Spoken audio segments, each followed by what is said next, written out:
Humanity sets the agenda. The time is just gone 8:47 a.m. We continue with the show this morning on News and Views on Salam Media, and it's time now to link up with Dr. Hannah Dawson, a postdoctoral fellow at the Society Work and Politics Institute at Wits University. Dr. Hannah Dawson, good morning to you. Welcome to the show. Thank you. Good morning to you and your listeners, and thanks for having me. Right. Much debate, a lot of discussion, a lot of pain with regards to this special COVID-19 grant. And we've heard the president make the announcement, a 3-month extension. And the question, Dr. Hannah, would be, is this enough? Yes, well, thank you. So basically, one of the arguments I've been making is that this isn't enough. And the first thing is to make the argument that this is the second time that the COVID grant has been extended.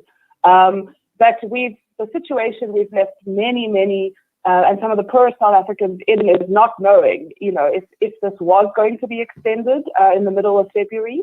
It was originally indicated it would end at the end of January.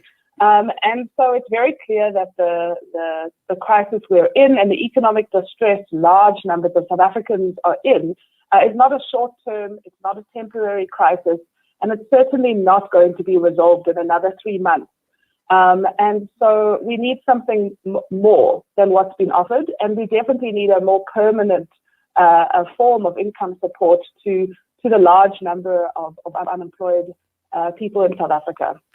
Well, clearly, when I look at this, and I'd like to draw an analogy to the potholes that we see around us, and, it's a short-term fix, and it occurs over and over again. And I suppose with these social grants, as you mentioned, it's a short-term measure, it's a temporary relief. And clearly, when one looks at who this grant is actually going out to and who are the recipients of this grant or the beneficiaries of this grant, these are people that... this is not enough. And like you pointed out, a more permanent solution is needed. Yes, no, indeed. And I think it's important to think about this in the bigger context, not just in relation to COVID. So South Africa, compared to many other parts of the African continent, but elsewhere, does actually have a substantive social grant system.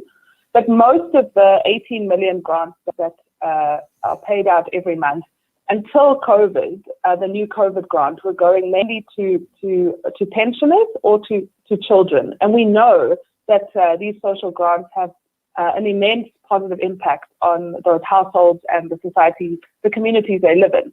But the gap in South Africa's social grant system, since the beginning of our democracy and even prior to that, has always been working-aged people, or as we often view it, between 18 to 59. And that's what the COVID grant did for the first time. It created an opening to reckon with the fact that we have extremely high unemployment levels in South Africa. And even if you want a job, you're in many cases unable to find one. And so in the context of South Africa's very high unemployment levels, which are structural, not the basis of individuals, lack of looking for them, for example. That in such context, it's imperative to provide income support in the form of an income guarantee, or what we often refer to in South Africa as a basic income grant. And so the COVID grant is the first time we have given a direct source of income to that group.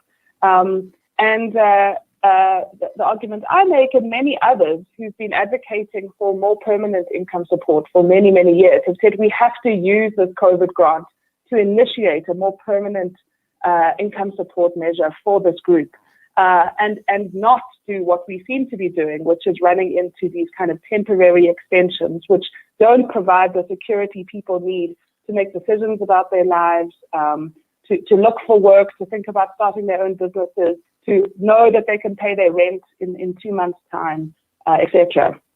Also, Dr. Dawson, the basic income grant that we're talking about, this is not something that we're talking about right now, or it's as a result of COVID-19. This was discussed previously, way back, I would say, in the 1990s. So the idea has been there.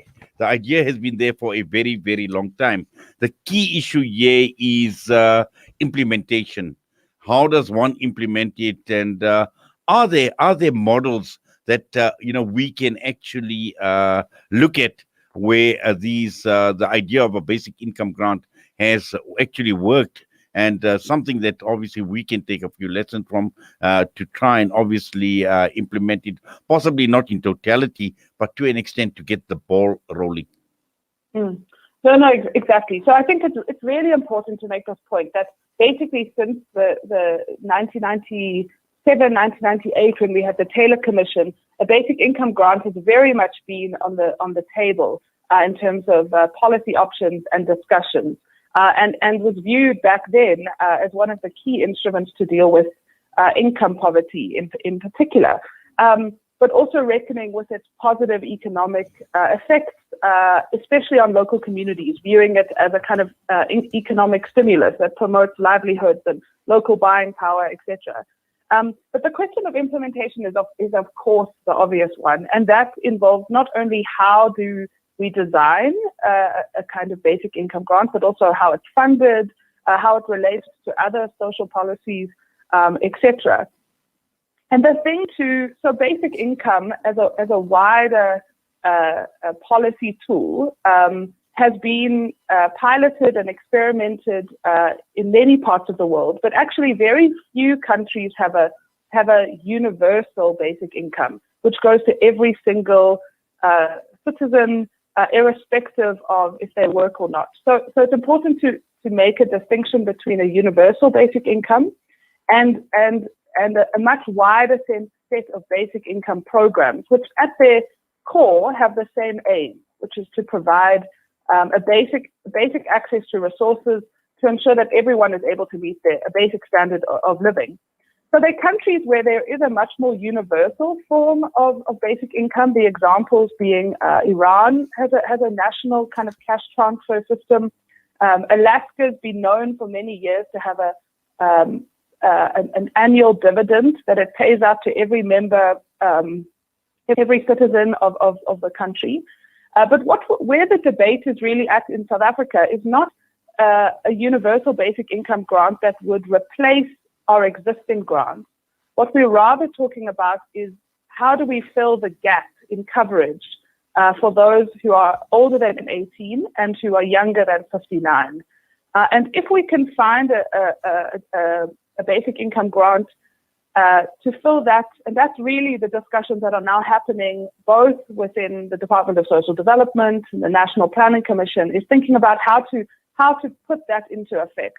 Of course, because of some fiscal constraints, we might have to target particular groups first and expand it over time. So yes, there are other places South Africa can learn from, but in many ways, South Africa is also leading the way in expanding upon an already existing social grant system to build it up to being what will in effect be a universal basic income program or scheme.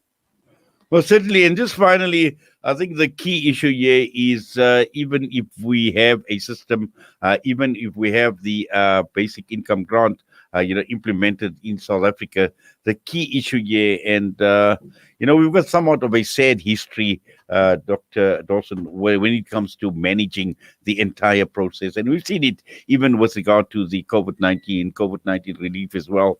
Where we've seen some horrific stories come out, even like payments of UIF, and sometimes the fraud, the corruption that goes in. So this is something that we need to be aware of as well when we're talking along the lines of a basic income grant.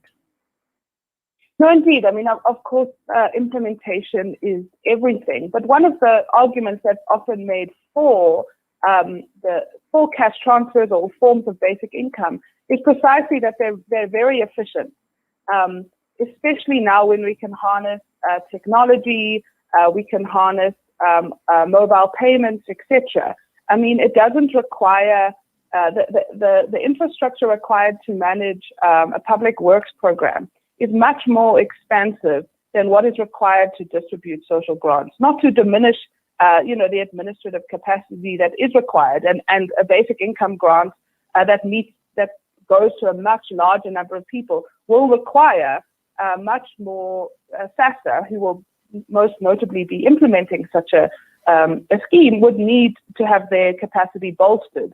But actually, distributing income directly to individuals is actually a very efficient way of distributing state resources directly to those who most need them. It cuts out a lot of the middlemen, be those institutions or people. And so there's definitely something to be said about the efficiency around this as a social policy intervention over perhaps something else. Well, Dr. Hannah Dawson, thank you very much for that. And I must say it's been an absolute pleasure having you with us this morning on Solar Media. We wish you all the best. Thank you so much. Bye.